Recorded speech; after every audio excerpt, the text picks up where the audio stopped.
Well, the rain has gone away, the clouds have gone away, and the sun is creeping through the clouds here just before sunset in DeLand.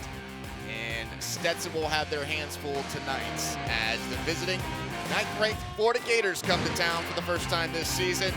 And we got it started with a great first pitch from Dr. Christopher Rolke, the president of Stetson University, right down the middle from the pitcher's mound in Masad. That is a great first pitch, especially from a university president. I'm going to estimate that one went about 45 miles an hour. It's a pretty nice knuckler there, and a nice jog off the field, too. Kenny Schierlinger and Masad Bendion alongside with you. Gardner Spoljaric will get the start here tonight. His first career starts in the green and whites on campus of Stetson University, as he will give it a go here. He's made 2 appearances against the Gators so far here this season, and he comes in with a 6.75 ERA in 12 innings pitched. He's a guy that has primarily been a bullpen. The 3-0. Driven into deep right field. Hernan Sardinez, a 3-run shot and gives the Hatters the lead. That was a no doubt about her there as Hernan Sardinez just turns on that one, and that one I think might not land for a while. 4-2, the Hatters lead it now over FGCU. Yeah, everyone in this building knew that was gone. The important pitch here in the 2-2. That one is ripped into the glove of Kyle Ball for out number 1. Bergen sits at 7 strikeouts on the evening as that one rings him up again. Back-to-back strikeouts, both of them looking. The 8th strikeout of the evening for Nick Durgan. And you're watching A-Sun Baseball on ESPN Plus. Kenny Schierlinger, Masad Bendion alongside with you as we are enjoying Game 2 of a 3-game series between Stetson and Jacksonville. Jacksonville leading this one 6-4 after scoring 6 unanswered runs. Brandon Hilton due up here. Banks Griffith and Eric Fago, the 3. That will come up here for the Hatters. Hilton 0 for 2 so far tonight. That one's outside. 2-0.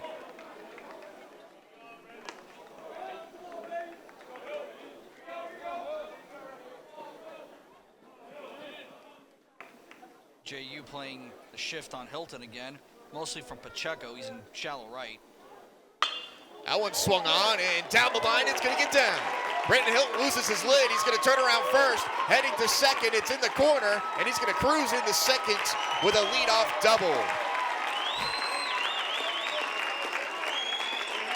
Nice way to start the inning. Shift? What shift? I don't care about no stinking shift, says Brandon Hilton. Pacheco almost got to that ball anyway because of the shift, but that was a well-hit ball there from Brandon. He can really pull it. And that's why a lot of teams like to play the shift on him, because when he's hot, he's usually pulling the ball hard. And you saw it right there. Now he puts himself in position for Banks Griffith here, who yet to have a hit in this game, Kenny, but we've seen him do plenty of damage this year at the plate. Griffith comes in here with a runner in scoring position. No outs. Timeout called. Brandon Hilton coming up big, getting his first hit of the evening. First pitch to Griffith is fired in there for a ball, 1-0. And it's been kind of interesting to see Banks Griffith develop offensively this year. Transfer from Furman, a guy with a good glove, but he wasn't exactly the best hitter at Furman. He's taken a couple of steps up here at Stetson, though, with the bat, and that's really a big reason why he's been in the lineup on the regular. The 1-0 gets away from Nauman, and that makes it 2-0. To put that into perspective for you, Griffith was a career .226 hitter at Furman. And entering the night, he's at .302 for the season. 20 starts, but, you know, he hasn't played the full schedule, obviously, but, you know, he's played enough that, there's definitely been some growth in him offensively. And Stetson has certainly reaped the rewards of that, especially with the health issues with Jackson Olsen sidelining him. The 2-0 inside, 3-0. 3 straight balls here to Banks Griffith. And Tyler Nauman, who got a big outs to end the inning when he came in back in the 5th, run into a little bit of trouble here in the top of the bottom of the 6th. That one's fired to their first strike. Get me over. Pitch there, 3-1.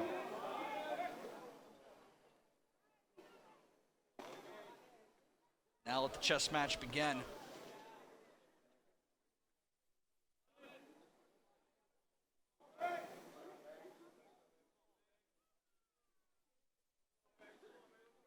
The 3-1 to Griffith. Swung on and fouled over to Hatter Hill. And it will make the count full now with no outs. And Brandon Hilton on second base for Stetson. Somebody who runs very well once he gets going. Long legs, uses those to his advantage. Anything in the outfield that drops, he's probably coming home, Kenny. Hilton, 6'7", 230. Griffith goes over to shorts. Grabsky makes the play. It advances Hilton over to third. So he moves over his teammate, one down on the fielder's choice. And that's going to bring up Eric Fago. That's always one that leaves your heart in your throat a little bit when you got a runner at second and a sharp one to short like that. As a runner, you've always got to wonder, does he make that throw to third and catch me in the rundown? Well, Grabsky decided to take the out instead, and that's fortunate for Stetson because with one out on the board, you've got Eric Fago up, and we know Fago, he's got big power. He's just trying to look for something he can smash into the outfield. Holds off on that one. It's in the dirt. Good job by Heffron, the catcher, for the Dolphins to keep it in front of him. And certainly has a lot of power, does Fago. He had a homer against Jacksonville in the road series earlier this year and also a homer last night. That was also his 100th career RBI. 6 homers, tied for the team lead now with Hernan Sardinius. The 1-0 to Fago. Just a tad high, 2-0. And Fago has been a JU killer this year. In that series you talked about, I believe he was like 500 for he was 500, 6 for 12, couple of doubles, that homer you mentioned, 6 RBIs. 2-0 fired in their first strike, 2-1. He got ASUN Player of the Week as a result. Brandon Hilton 90 feet away for the Hatters. Eric Fago represents the game's tying run here. The Hatters trailing it by 2 after Jacksonville put 6 across the plates in the 5th. The 2-1 over the plate again, 2-2. Nice breaker there from Nauman. I don't think Eric was expecting that. He was looking for, not sure what, but it wasn't a breaker. Probably a fastball. He's pretty good at hitting those. Fago, the native of South Carolina, takes the 2-2. Swung on and fouled down the right field line into the Hatter bullpen.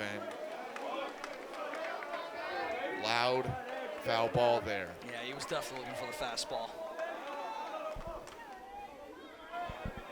Well, why not? When you can swing it like him, he's pretty good at fastballs. And he can drive it a long way. We saw that last night. It ain't easy to hit one out of center here. 2-2 to Fago. Over to short again. This one's going to score Hilton. Fire over to first, and he's safe.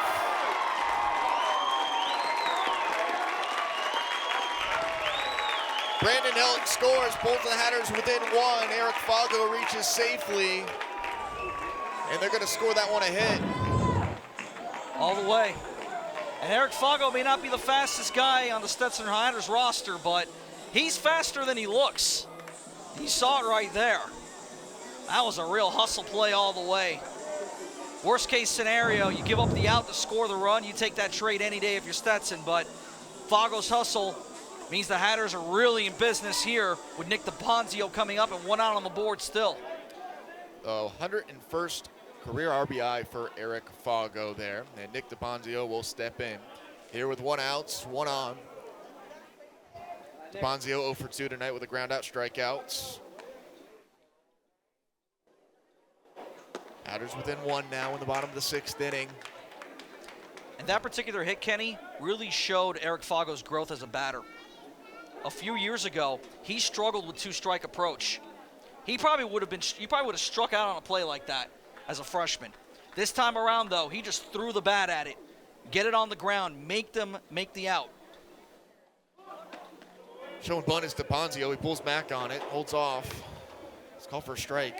1-1. I mean, it's nice to be a power guy, but at some point, you just got to put the ball in play and make the other team make you out. And that's what Eric did right there. It's a tapper. It's not much, but it didn't need to be much. And gives Stetson a run. The 1-1. Fouled right back down. 1-2 now. This is a Hatters team that has more power than any we've seen in the Trimper era. But Stetson is a team that's used to manufacturing runs. And sometimes you just got to, work it and grind it out and get a run. And it's always going to be the long ball. DePonzio looking to keep it going here for the Hatters in the 6th. Checking Fago is Nallman over at first. Nothing doing there, though. Eric Fago, that was his 32nd RBI of the season. Keeping in his climb up the Stetson record books. Been a steady contributor for the Hatters since his freshman year. Another throw over to first. That big 2018 season, of course, where the Hatters won 48 and hosted and then won the Land Regional. Eric was an integral part of that roster. And he's shown some growth as a hitter for sure. DePonzio, the Wake Forest transfer, swings and misses at that one as he gets him on strikes. Big strikeout there for Tyler Nallman of JU. 2 down now. That's some serious heat right there from the lefty. Nick DePonzio trying his best to at least put that one in play. It's the first strikeout for Nallman. 2 down now, and that's going to bring up Christian Breachin. He's 0 for 2 tonight with 2 ground outs. He's a guy who was on a hot streak a couple of weeks ago. He's cooled off, though. First pitch to Breachin. Big swing and a miss there to get ahead of the count 0-1. Christian's got some power, though. He's probably the one catcher on this team that has legit home run power. Native of Daytona Beach, played high school baseball right down the street, Atlantic High School. Looking to get a base knock here with 2 outs. Another cut and a miss there. 0-2 on him now. Yeah, you can see it, Kenny. He's just trying to crush one. Pitch count up to 25 here for Tyler Nallman, who came in for the starter, Mason Adams, after he exited the game after going 4 2/3. It's a pitcher's duel until the Hatters had the grand slam, and then also 6 runs coming across the board for JU. That one freezes Christian Breachin, and he strikes him out. Back-to-back strikeouts for Nallman to end the 6th. We head to the 7th. Hatters down by 1, 6-5. Jacksonville leads it.